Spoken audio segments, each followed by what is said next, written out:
Hmm. Di ba? Okay yun. Okay yung mang-raid ka.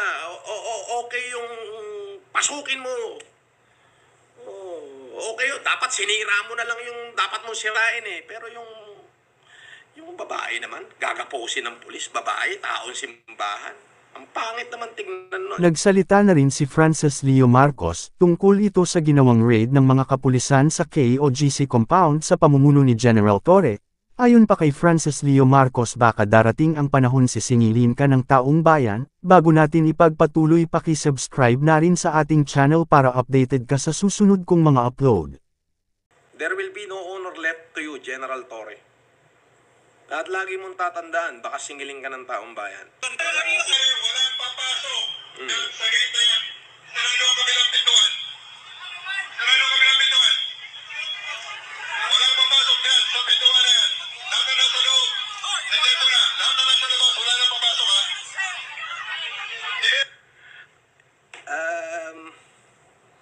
Wala nang papasok sa simbahan. Natatawa na lamang si Leo Marcos sa pinaggagawa ni General Torre, na bawal pumasok sa nasabing simbahan, at tinawag pa nito na bobo ang naasoy na general. Narito ang kanyang buong pahayag.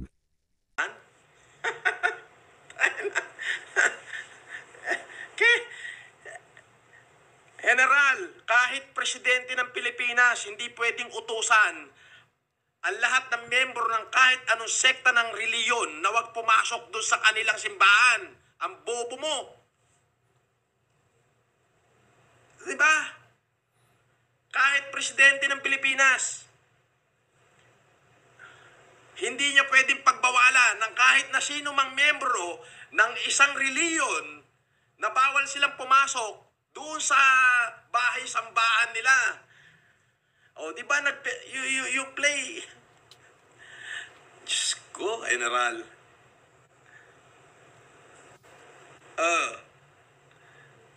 Di ba? No, hindi naman, ayokong makialam dito, but I found na hindi ito maganda, hindi tama. Unang-una, may namatay na sibilyan, pito daw. I don't know ha. Kung talaga may namatay na sibilyan, General, pananagutan mo yan. Again, General, don't play God. Kasi, alam mo, gumugulong ang buhay. Lumilipas ang panahon. Ilang panahon na lang, mawawala ka na, hindi ka na magiging general. Mr. Torre ka na lang. Hindi mo ba naisip na yung mga namatayan na yan, magtatanim ng galit sa iyo yan? Baka pagdating ng araw na Mr. Torre ka na lang at saka ka naman nila gantihan. Dapat in-anticipate mo yon. Ngayon, kung yung kriminal ang hinuli mo, kahit binaril mo, walang problema. Kriminal yun eh. Kung yung kriminal, ay katulad niyan, wala ka namang nakahuli, o ano ipapakita mong report? Na nilusob mo yun, wala kang nakita, may casualty ka. Anong dahilan? Inatake sa puso yung mga nando doon, kaya namatay. Abay, dapat in-anticipate mo yun. Na sa sobrang dami ng tao ron, baka talagang merong may sakit sa puso doon. Dapat dinahandahan mo yun. O wala ka ng dahilan para hindi sabihin hindi mo dahan-dahanin. Ang dahil mong kasama, 3,000 yung kapulisan.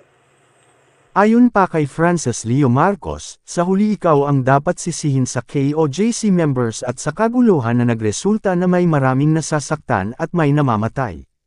At the end of the day, wala kang na-accomplish, General Torre. Wala kang na-accomplish. Again, taong bayan yan. Dapat ikaw ang maging proteksyon ng taong bayan. Dapat ikaw yung huling sandalan ng taong bayan. Taong bayan pa rin yan. Yan, nilusob mo na yan. O sabihin na natin false prophet si Kibuloy. As you said, sabihin na natin. Sinasabi mo false prophet si Kibuloy. What?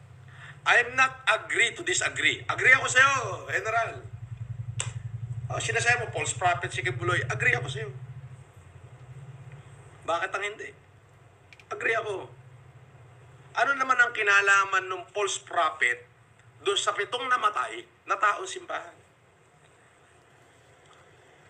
Di ba? Taong simbahan pa rin yan. Kahit sabihin mong false yung prophet nila. Religion yan. Registered na sa Pilipinas. Na yung Kingdom of Jesus Christ. Jesus Christ ay isang rehistradong sekta. Walang pinagkaiba yan sa born again. Walang pinagkaiba yan sa mga kung ano-ano mang church. Pati sa Mormon. Pare-parehas yan. Taong bayan pa rin yan. Walang kinalaman yung false prophet dun sa buhay na yon ng mamamayan. Ikaw ang may kinalaman dun. Kasi kung hindi mo nilusob, wala sanang namatay.